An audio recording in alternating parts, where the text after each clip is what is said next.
লেখিকা টুলু গাঙ্গুলির বিদিশা। আমি বিদিশা। কদিন ধরে দেখছি আমার স্বামী রঙ্গন অফিস থেকে খুব দেরি করে আসছে। একটু আধটু দেরি প্রায় হয়। বাসের যানজট, বের হতে দেরি ইত্যাদি সমস্যার জন্য হয়তো 6টার জায়গায় 6:30 7টা হতো, কিন্তু ইদানিং দেখছি 9:30 10টা হয়ে যাচ্ছে। কিন্তু আমি আমার স্বামীকে যে বলবো কেন এত দেরি হলো, সেটা ওর মুখের দিকে তাকালে বলতে পারি না। কারণ এর আগেও একটু দেরি হয়েছিল। আমি বলেছিলাম, কি গো এত দেরি করলে কেন? উনি উত্তরে বলেছিলেন, সব কৈফিয়ত কি তোমায় দিতে হবে? তুমি সংসারে আছো, খাচ্ছ, সেটাই তোমার যথেষ্ট। তোমার কি কিছু অপূর্ণ রেখেছি? এখন ভাবি, এই মানুষটার সঙ্গে আমি 5 বছর ধরে প্রেম করেছি, তারপর আমাদের বিয়ে হয়েছে। তখন বুঝতে পারতাম খুব ভারিক্কি স্বভাবের একটা মানুষ, যার আত্ম অহংকার একটু বেশি। কিন্তু প্রেমটা তো হলো, এত টান অনুভব করতাম বলার নয়। আমার সঙ্গে প্রেম করতে কটা কথা বলেছে তা গুনে গুনে বলা যাবে। যখন কলেজে বিএ ফার্স্ট ইয়ারে ভর্তি হলাম, দিন কতক কলেজ যাচ্ছি, কিছু বন্ধু বান্ধব হয়েছে। সেই সময় কমন রুমে আমারই সহপাঠী তন্দ্রা খুব কান্নাকাটি করছিল। আরো কয়েকজন সহপাঠী তাকে ঘিরে আছে। ব্যাপারটা হলো এই রকম, পাড়ারই একটা ছেলেকে সে 2 বছর ধরে ভালোবেসেছিল। ছেলেটা এখন তার সঙ্গে কথা বলে না, এখন অন্য মেয়ের সঙ্গে সম্পর্ক রেখেছে। তাই প্রেমের আঘাতটা সে সহ্য করতে পারছে না। আমি তাকে বললাম, কাঁদছিস কেন? ওসব ছেলের জন্য কাঁদবি না। আসলে ছেলে জাতটার স্বভাবই হচ্ছে তাই, আজ একে ধরে কাল ওকে ধরে, ওদের জাতের দোষ আছে। সেই সময় রঙ্গন কথাটা শুনতে পেয়েছে। আমায় বলে, এই কে রে তুই?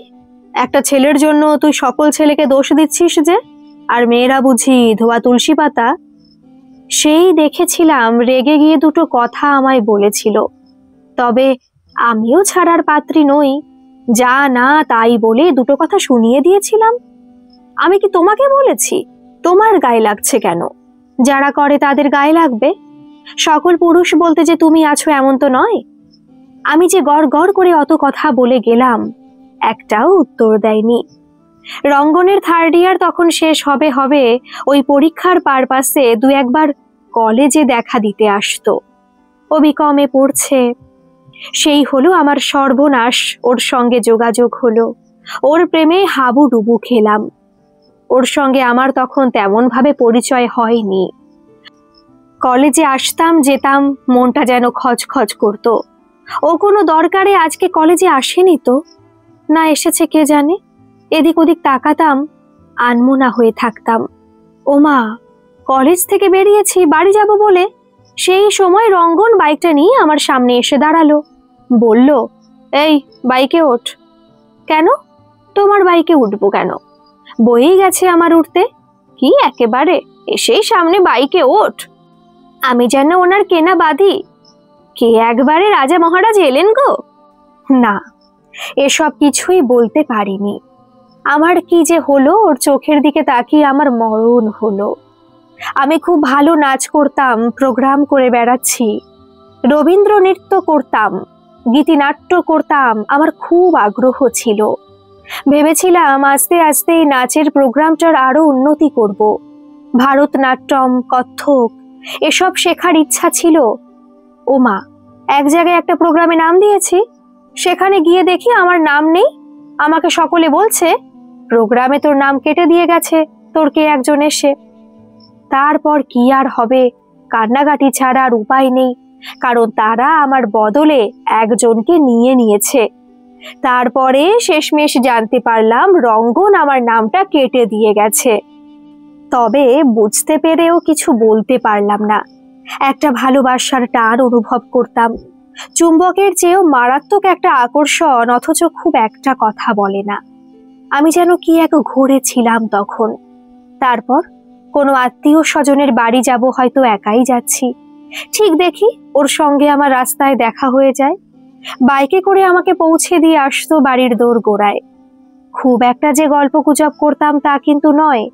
আমি কথা বলতে চাইলেও রঙ্গন আমার সঙ্গে অতটা কথা বলতো না, অথচ বুঝতে পারতাম ও আমাকে ভীষণ ভালোবাসতো। অন্য কোনো ছেলেদের সঙ্গে আমি কথা বলি রঙ্গন পছন্দ করতো না। অবশ্য সেটা আমাকে সরাসরি কোনোদিন বলেনি, কিন্তু আমি সেটা বুঝতে পারতাম। যখনই কথা বলতাম ও যেন কোথা থেকে এসে উদয় হয়ে আমাদের মাঝে ঢুকে পড়ে তার সঙ্গে কথা বলতে আরম্ভ করত। কলেজেও এমন একটা ইমেজ তৈরি করে রেখেছিল, সবাই ওকে খুব গুরুত্ব দিত। ও যেখানে উপস্থিত থাকতো সবাই ওর সঙ্গে আগ্রহ সহকারে কথা বলতো। আমি বুঝতে পারতাম যে অন্য কারোর সঙ্গে কথা বললে ও আমাকে তাদের থেকে সরিয়ে নেয়। রঙ্গন আমাকে কোনো দিন প্রপোজ করেনি, আই লাভ ইউ বলেনি, অথচ সবাই বুঝে গিয়েছিল ও আমাকে ভালোবাসে। সেটা অবশ্য আমিও বুঝতে পারতাম, ও বুঝতে পারতো আমি ওকে ভালোবাসি, কিন্তু রঙ্গন আমাকে কোনো দিন মুখ ফুটে বলেনি। আমিও কতবার চেষ্টা করেছি যে আমি ওকে আগে বলবো, কিন্তু ওর মুখটা দেখে আর বলতেই পারি না। মনে মনে ভেবেছি না বলেই যদি এতটা টান অনুভব করি, নাই বা ঢাক পিটিয়ে বললাম। চলতেই থাকলো। কোনোদিন ইচ্ছা হয়েছে কোথাও নিরিবিলিতে বসে গল্প করব রঙ্গনের সাথে, কিন্তু বলতে পারি না। মনে মনে ভাবতাম ওর কি এমন ইচ্ছা হয়? মাত্র তো দু একটা কথা আমার সঙ্গে বলেছে, অথচ তার আচার আচরণ আমার মনে কেন এত দাগ কেটে যায়? কেন মনে হয় ও প্রচন্ড পরিমাণে আমাকে চায়? কেটে গেল বছর 4। রঙ্গন চাকরি পেল, আমি বাড়িতে থাকি, কম্পিউটারের কোর্স করেছি, গ্রাজুয়েশন কমপ্লিট হয়েছে। রঙ্গনের সাথে দু একটা সিনেমা দেখেছি। ওই সিনেমার হলে আমার হাতের উপর হাতটা দিত, দিয়ে সিনেমা দেখতো, কিন্তু আমার গোটা শরীর শিহরণ জাগতো।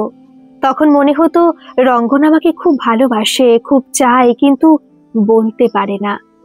কোনো সময় রাস্তার ধারে দাঁড়িয়ে দুজনে গল্প করেছি, মানে আমি একাই বকবক করে গেছি, যেমন কাল কি করছো, আমাদের বাড়িতে আসবে, দরকার আছে, বা কোনো বান্ধবীকে টেনে তার সম্পর্কে বলেছি। তুমি ওর দিকে এক দৃষ্টে তাকিয়েছিলে কেন? তোমার একটু মেয়েদের দিকে তাকানো স্বভাব আছে। ও মা, এলোমেলো চারটি বকেই গেলাম। কোনো উত্তর নেই, শুধু বলল বাজে বকা বন্ধ কর। আমার চুড়িদারের ওড়নাটা সরে গেলে রঙ্গন বলতো ওড়নাটা ঠিক করে গায়ে দে। একসময় আমাদের বাড়িতে বিপর্যয় নেমে এলো, আমার বাবার হার্ট অ্যাটাক হলো। মা বাবা আমাকে নিয়ে আমাদের 3 জনের সুন্দর সংসার, ভালোবাসার সংসার। সেই সংসারে মেঘ নেমে এলো। হার্ট অ্যাটাকের পর বাবা সপ্তাহখানেক বেঁচে ছিল, তার মধ্যে কখন রঙ্গনের হাত ধরে বাবা বলে গেছে, আমার মেয়েকে তুমি বিয়ে করো রঙ্গন। রঙ্গন নাকি মৃত্যুশয্যায় বাবাকে কথা দিয়েছে, আমি জানতাম না। এর বেশ কিছুদিন পরে আমার আর রঙ্গনের বিয়ে হয়ে যায়। বেশ সুখী দাম্পত্য জীবন চলছিল, লোকজন আসা যাওয়া, একান্নবর্তী পরিবার। আমার মা একা হয়ে গেল, তবে বেশি দিন একা আমার মাকে থাকতে হয়নি। আমার মাসি বিয়ে করেনি, চাকরি করে, সে আমার মায়ের কাছে এসে থাকা শুরু করলো। 2 বোনে ভালোই থাকে। আমি অনেকটা চিন্তা মুক্ত হলাম। ওই কম কথা বলা লোকটার ভিতরে ছিল একদম অন্যরকম একটা ভালো মানুষ। রাত্রে তার ব্যবহার আচার দেখে দিনের বেলার ওই মানুষটাকে চেনা যেত না। আমাকে আকুল করে ভালোবাসতো, সেই ভালোবাসার কথা বলতে আমার লজ্জাই করে। তবুও, যেমন, এই বিদিশা, তুই আমাকে আগে কি ভাবতিস রে? আমি তোকে ছেড়ে দেব না? আমি খুব খারাপ মানুষ, তাই না? তবে আমি সত্যি খুব খারাপ মানুষ, দেখবি? দেখ তাহলে আমার খারাপ মানুষের লক্ষণটা দেখ। আমি বললাম, এই ছাড়ো ছাড়ো, যাচ্ছে তাই অসভ্য। রঙ্গন বলল, অসভ্যতামির কি দেখলি? এই তো সবে শুরু হলো। এই, ভালো হবে না বলে দিচ্ছি। আগে যা করেছো করেছো, এখন বিয়ের পর আর তুই তো কারি করো না তো। আমার ওসব ভালো লাগে না। তোকে কি বলবো, আপনি? ও, আপনি ছাড়া বোধহয় তুমি শব্দটা নেই। তারপর যা হলো, সেই গদগদ প্রেম শরীর মন এক হয়ে গেল। ভুলেই গেলাম এই 5টা বছর যে মানুষটা এত কম কথা বলতো আমার সঙ্গে, আজও কম কথাই বলল, কিন্তু তার আবেগ যেন 1000 কথার জন্ম দিল। তবুও মুখে বলতে পারলাম না, তুমি আগে কেন এত কম কথা বলতে? ভালোবাসার ঘোরে আমিও আর কিছু বললাম না। ওর অভ্যাসটাই আমার অভ্যাস হয়ে গিয়েছিল। আমিও আস্তে আস্তে ওর সঙ্গে সামঞ্জস্য রেখেই চলতাম, বেশি কথা আর বলতাম না। জানি ওই মানুষটা এরকম, আমাকে তো ফাঁকি দেয়নি, আমায় দু এক জায়গায় বেড়াতে নিয়ে গেছে, 5 জনের সংসারে লুকিয়ে খাবার এনে আমাকে আলাদা করে খাওয়াতো, সুন্দর সুন্দর জিনিস উপহার দিত। ভেতরে ভেতরে কত গয়নাই না করিয়ে এনেছে, অনেকেই জানে না। আমার খুব খেয়াল রাখতো, রোগ নাড়া হলে পাশে থাকতো। কি একটা অদ্ভুত ধরনের মানুষ।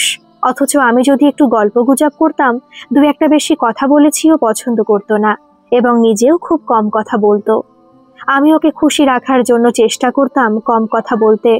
ও কম কথা বললে খুশি হয়, মেপে কথা বললে খুশি হয়, বেশি হাসাহাসি পছন্দ করে না। ওকে খুশি রাখতে গিয়ে মুখের কাছে কত কথা এসে যেত, মনে হতো গড়গড় করে আমি যেমন আগে কথা বলতাম বলি, সেটাও আটকে দিতাম ওর চোখের মুখের ভঙ্গিমা দেখে। আমি নিজেকে গুটিয়ে নিতাম, আমি ভাবতেও পারিনি দিনের দিনে আমি নিজেকে কি তৈরি করছি। একটা মানুষের জন্য নিজেকে পুতুল বানাচ্ছি, আমার হাসি আমার কথা বলা সব যেন আটকে পড়ে যাচ্ছে। বাড়ির আর 5টা মানুষের সঙ্গে আচার আচরণও ঠিক মতো করতে পারতাম না। কখনো খুব হাসতাম, বাড়ির লোকে সেটা পছন্দ করত, কিন্তু আবার ভাবতাম এই অভ্যেসটা যদি পেয়ে বসে, আবার যদি ওর সঙ্গে সেই একই ব্যবহার করি, আবার হাসিটা বন্ধ করে দিতাম। আমি যেন দিনের দিন সবকিছু পেয়েও না পাওয়ার একটা মানুষ হয়ে উঠলাম। কি যেন আমি পাইনি, আমার মুখে সেটা ফুটে উঠত। একবার মনে হতো চিৎকার করে বলে উঠি, আমি এত কম কথা বলি না, আমি ভেবে চলতে পারবো না, আমি এলোমেলো কথা বলতে ভালোবাসি, আমি ভালোবাসায় ভেসে যেতে ভালোবাসি। আমি চাই তুমি আমার সঙ্গে ভীষণ কথা বলো, ভীষণ ভীষণ কথা বলো। তুমি বলো তোমার চোখে আমি বেশি সুন্দরী নারী, আমার মতো ভালো মেয়ে তুমি আর একটাও দেখোনি। আমার শরীরের গঠন তোমাকে খুব আকৃষ্ট করেছে, আমার বুদ্ধি তোমাকে মত্ত করেছে, আমার ভালোবাসা তোমাকে পাগল করেছে। তুমি আমার মধ্যে সবসময় জড়িয়ে থাকা এক পুরুষ, আমার পা দুখানি তোমার কোলের উপর তুলে তুমি নখে নেল পালিশ পরিয়ে দিচ্ছ, আমার এলোমেলো চুলগুলো সরিয়ে দিয়ে আমায় চুম্বন করে বলছো তোমাকে ছাড়া আমি বাঁচবো না, তুমি ছাড়া আমার অস্তিত্ব নেই, আমি আর কিছু চাই না। অনেকেই আমায় বলেছে তোমার শরীর কি খারাপ, রঙ্গন কি তোমার সঙ্গে খারাপ ব্যবহার করে? না, কই না তো, সে তো আমার সঙ্গে ভালো ব্যবহারই করে। তবে কেন আমার মনটা এরকম হয়ে থাকে? আমার কোনো জিনিসে কৌতূহল থাকলে ও পছন্দ করে না, আমার কোনো জিজ্ঞাসার উত্তর দেয় না। আমি দিনের দিন ভাবছি কি করে ওর সঙ্গে ব্যবহার আচার করা যায়, তাই ভাবলাম নিজেকে আমায় বদলাতে হবে। একদিন আমার ননদ বাড়ি এলো, বাচ্চা হয়ে বেশ কিছুদিন থাকলো। সেই ননদের মুখে শুনেছিলাম ননদের জায়ের বোনকে নাকি রঙ্গন খুব ভালোবাসতো। ওদের প্রেমটা ছিল অপরিণত বয়সের প্রেম, মেয়েটির বয়স ছিল মাত্র 13-14, আর রঙ্গনের ছিল 16-17 বছর মতো। এতই মাখা মাখা প্রেম ছিল যে রঙ্গন আমাদের ননদের জায়ের বাপের বাড়ি গেলে আসতে চাইতো না। এই ব্যাপারটা সকলে লক্ষ্য করেছিল। সেই বয়সেই রঙ্গন ওই মেয়েটাকে নিয়ে পালিয়ে যাওয়ার ধান্দা করেছিল। মেয়েটিও খুব ওকে ভালোবাসতো, তার আচার আচরণে বাড়িতে সবাই সব জেনে গেছিল। মেয়েটা দিনকে দিন খারাপ হয়ে যাচ্ছে, লেখাপড়া সব শিখে তুলে দিয়েছে। একদিন মেয়েটির বাবা রঙ্গনকে ভীষণ অপমান করেছিল এবং মুখে মুখে তর্ক করেছিল রঙ্গন। সেটা উনি সহ্য করতে না পেরে রঙ্গনকে ঠাঠিয়ে থাপ্পড় দিয়েছিলেন। সেই অপমানে রঙ্গন আর কোনোদিন ওমুখ হয়নি। বলা বাহুল্য, বছর 2 পরে ওই মেয়েটির অন্য জায়গায় বিয়ে দিয়ে দেয় ওর বাবা। আমি যে কখন ওই ব্যাপার নিয়ে রঙ্গনকে বলবো বা জিজ্ঞাসা করব সে সাহস আমার হয়নি। আমার ইচ্ছা হচ্ছিল অন্তত এই ব্যাপারটা নিয়ে একটু ইয়ার্কি ঠাট্টা তো করা যেতে পারে, কিন্তু ওই ইয়ার্কি ঠাট্টারও লোক নয়। কোথায় আমাকে কিভাবে অপমান করে দেবে বলা যায় না, তাই ব্যাপারটা আর আমি মনে রাখি না। অল্প বয়সে এরকমটা হতেই পারে। বিয়ের 2 বছরের মাথায় আমার ছেলে হলো। বাচ্চা হতে মায়ের কাছে গিয়ে মাস 3 থেকেছিলাম। সেই মাস 3 মধ্যে রঙ্গন প্রচুর যাতায়াত করেছে, আমার কোনো অভাব অভিযোগ রাখতেই দেয় না, এবং এও বলেছিল বেশি দিন সে ছেড়ে থাকবে না। তবুও মায়ের কথায় মাস 3 আমি থেকেছি। আজ আমার 8 বছর বিয়ে হয়েছে। এর আগে আমি কখনো রঙ্গনকে এত রাত করে বাড়ি ফিরতে দেখতাম না। আজ আমার ভীষণ চিন্তা হচ্ছে রঙ্গনের জন্য। কি চলছে ইদানিং, ব্যবহার আচারটাও একটু পাল্টেছে, এবং রাত্রেও আমার সঙ্গে যে আকুল করা ভালোবাসায় জড়িয়ে ধরতো, ভালোবাসতো, সেটা আর নেই। এইরকম ব্যবহার চলতেই থাকলো। আমি একদিন রঙ্গনকে বললাম, তুমি এত রাত করে বাড়ি ফেরো কেন, কি হয়েছে তোমার? রঙ্গন বলল, ও তুমি বুঝবে না, আমাকে একা থাকতে দাও। আমিও সেদিন 2 কথা শুনিয়ে দিলাম, তুমি তো সারা জীবনই একা থাকো, তুমি কবে আমাকে সঙ্গে নিয়েছো বলো তো? এটা একটা সঙ্গ নেওয়া বলে? আমি তোমার সমস্ত আচরণ মুখ বুজে সহ্য করি। কেন জানো? আমি এটা জানি তুমি আমাকে খুব ভালোবাসো, কিন্তু আজ দেখছি সেই ভালোবাসাতেও টান পড়েছে। আমি তো আর সহ্য করব না তোমাকে। আজ বলতেই হবে তোমাকে, তুমি কেন এত রাত করে বাড়ি ফেরো? রঙ্গন বলল, যদি না বলি? আমি বললাম, তাহলে আমি বুঝবো তুমি ভীরু কাপুরুষ। রঙ্গন কথাটা শোনা মাত্র আমার গালে চড়িয়ে দিল। আমি ভীরু? আমি কাপুরুষ? 5 জনের বাড়ি সব লোক জমে গেল। আমার শ্বশুর শাশুড়ি রঙ্গনকে খুব কথা শোনাতে লাগলো। বলল, আমরাও তো লক্ষ্য করছি তুই এত রাত করে বাড়ি ফিরিস। তোর এই গুম হয়ে চুপ করে থাকাটা আমরা মানতে পারি না। ভাবি কখন কি আমাদের অপমান করে দিবি। রঙ্গনের ব্যবহার আচার আরো পাল্টে গেল। মাঝে মধ্যে রঙ্গন 2-1 দিন করে বাড়ি আসতো না। অবশ্য আমাকে বলে যেত যে আমার আজকে আসা হবে না, আমি অন্য জায়গায় যাব অফিসের কাজে। যে মানুষটার জন্য আমি আমার ক্যারিয়ারের কথা পর্যন্ত ভাবিনি, আমার শখ সাধ সব বিসর্জন দিয়েছি। ও নাচ পছন্দ করতো না, নাচও আর করলাম না। আমার কত কি ইচ্ছা ছিল, সব শিখে তুলে দিয়েছি। আর সে মানুষটা আমাকে কোনো কথা বলবে না। মনে মনে প্রচন্ড দুঃখ নিয়ে নিজেকে তৈরি করলাম। আমি হার মানব না, হার মানলে আমার চলবে না। রঙ্গনের এই চরের জবাব আমি দেব। এ চর আমি সহজে হজম করতে পারবো না। অনেক সহ্য করেছি, অনেক অনেক মেনে নিয়েছি, আর না। রঙ্গনের অফিস ছুটি হওয়ার পর ওর অফিসের গেটের কাছে আমি আড়ালে দাঁড়িয়েছিলাম। তারপর ওর পেছন পেছন একটা দূরত্ব রেখে যাচ্ছি। হঠাৎই অনেকগুলো গাড়ি আশেপাশে এসে পড়ল। তার ভেতর থেকে কোথায় যে উধাও হয়ে গেল আর দেখতে পেলাম না। হতাশ হয়ে বাড়ি ফিরলাম। এইভাবে বেশ কিছুদিন চলতে থাকলো। রঙ্গন আর আমার মধ্যে একটা দূরত্বের সৃষ্টি হলো এবং সেটা বিছানা অবধি গড়ালো।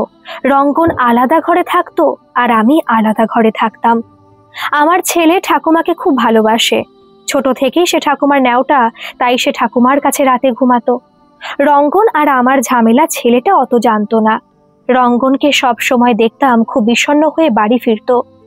দেখলে মাঝে মাঝে মায়াও লাগতো, কিন্তু ওর মুখের 2-1 শব্দ শুনলে রাগে গাটা কড়কড় করতো।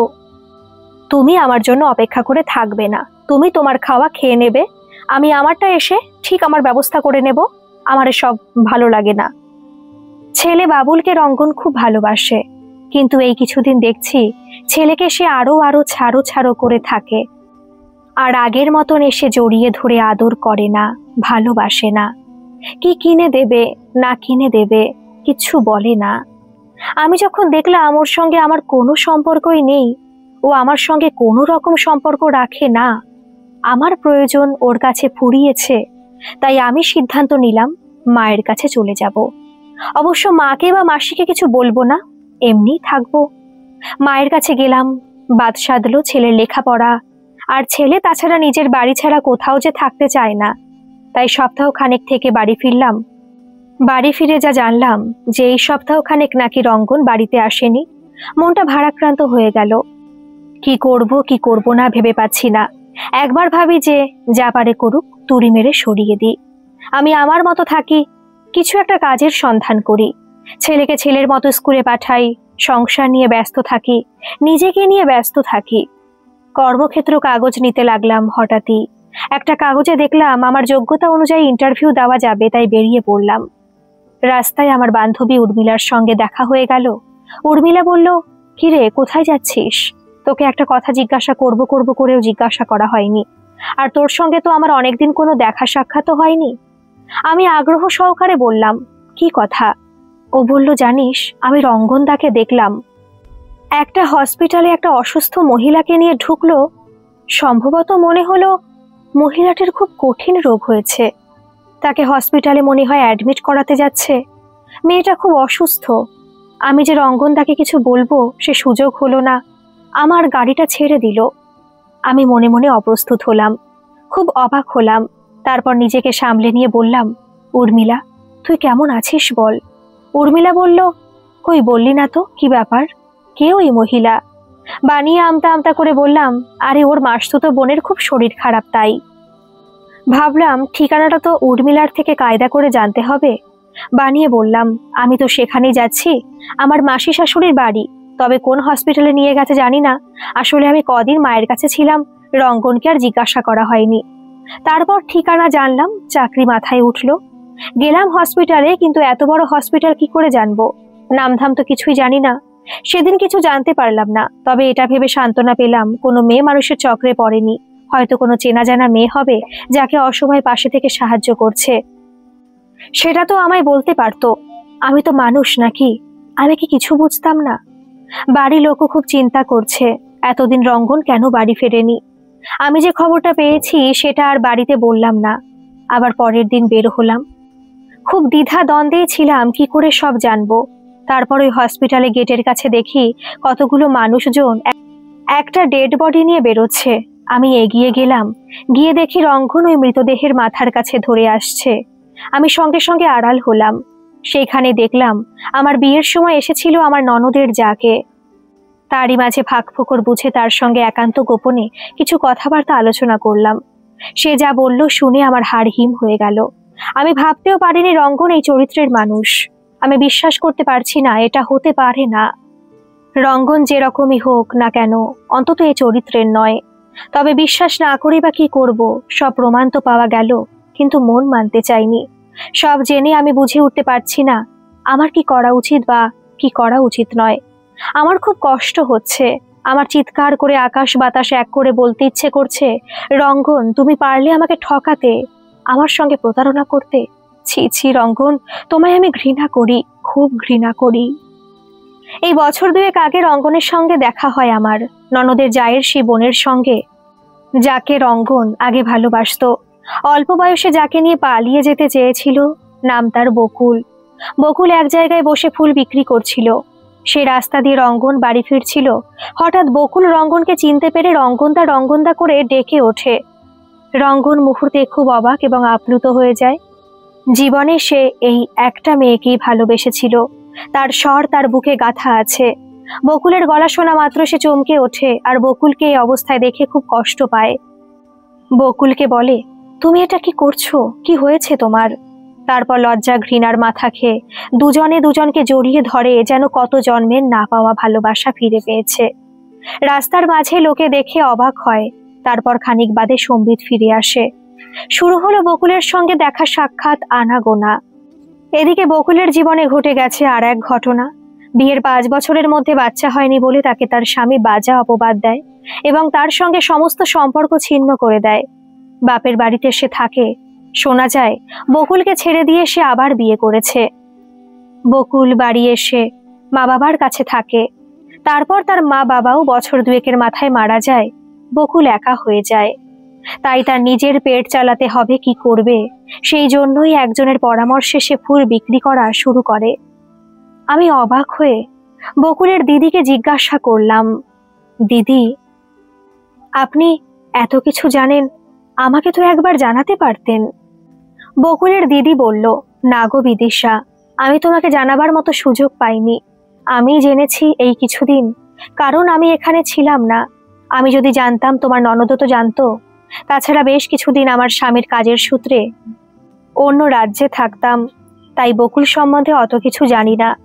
বকুলের শরীর খারাপ শুনে আমি 2 দিন আগে এসেছি এখানে।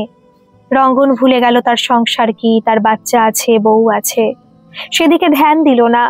হ্যাঁ, এটা ঠিক, টাকা পয়সার কোনো অভাব সংসারে সে দেয়নি, কিন্তু তার মন পড়ে থাকতো বকুলের দিকে।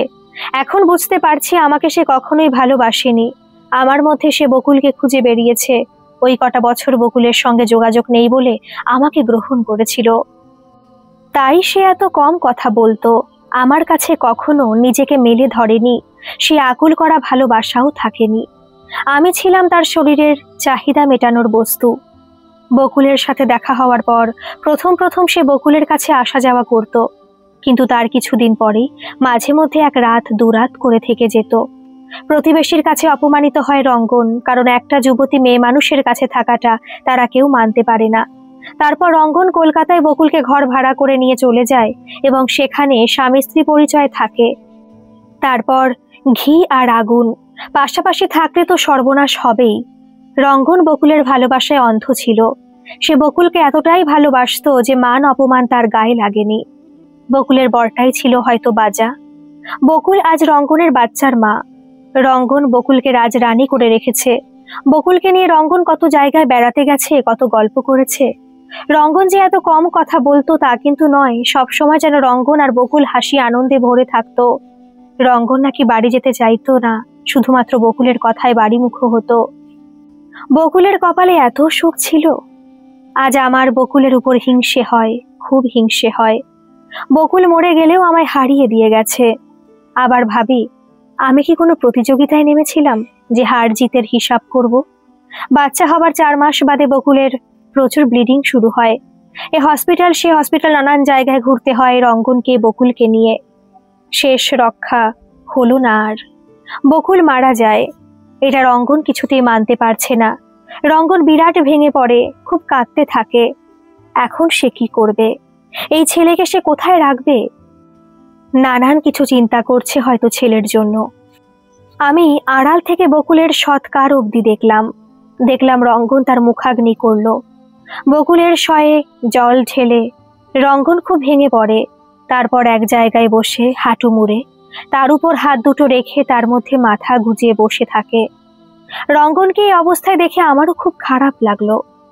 কিছুক্ষণের জন্য রঙ্গনের উপর আমার যত রাগ দুঃখ ছিল সব কোথায় চলে গেল। আমি রঙ্গনের কষ্টের সামিল হয়ে গেলাম।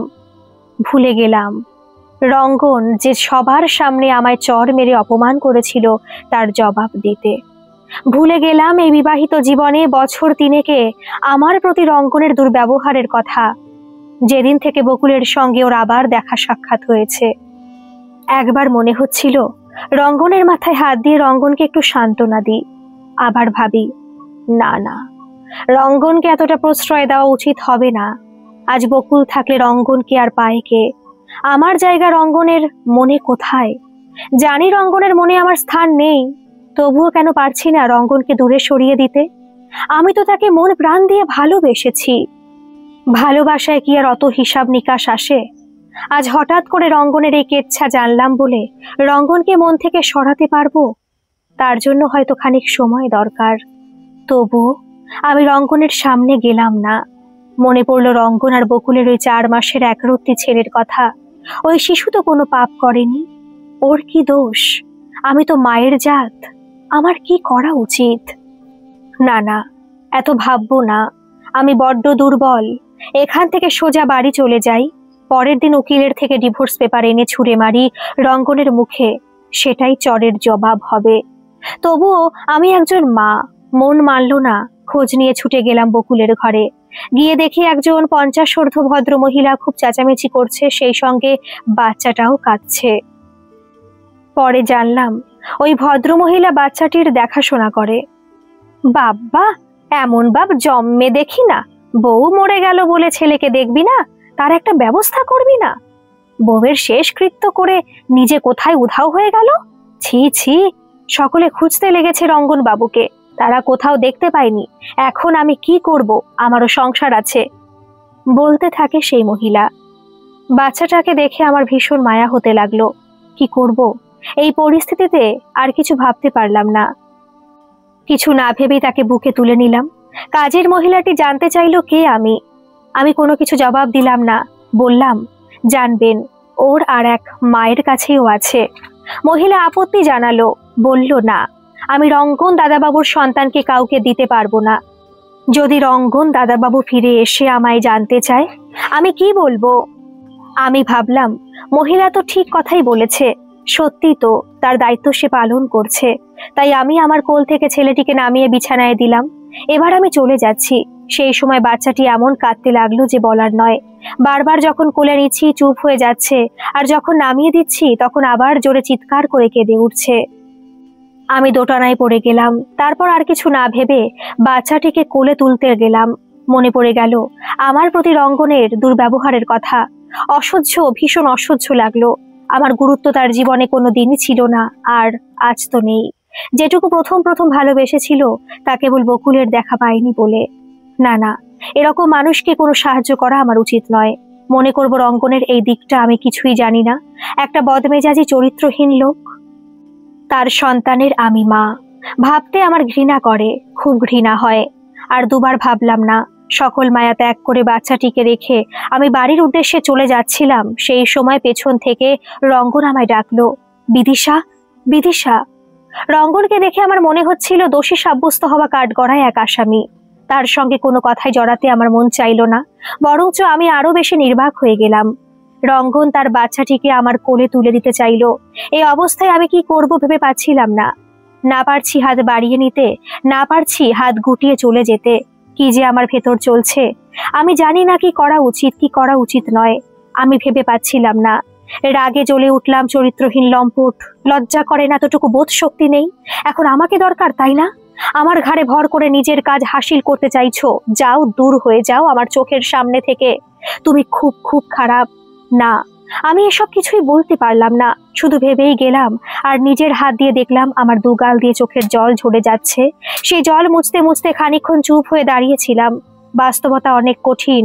আমার উপর রঙ্গনের ব্যবহার আমি ভুলতে পারলাম না। কষ্টটা কষ্টই, তবে আমার দুর্বলতাকে প্রশ্রয় দিলাম না। আমি রঙ্গনের বাচ্চাকে না নিয়ে সেখান থেকে চলে গেলাম। গল্পটি কেমন লাগলো অবশ্যই কমেন্ট করে জানাবেন, আর ভালো লাগলে একটা সাবস্ক্রাইব করে আমার পাশে থাকবেন। ধন্যবাদ।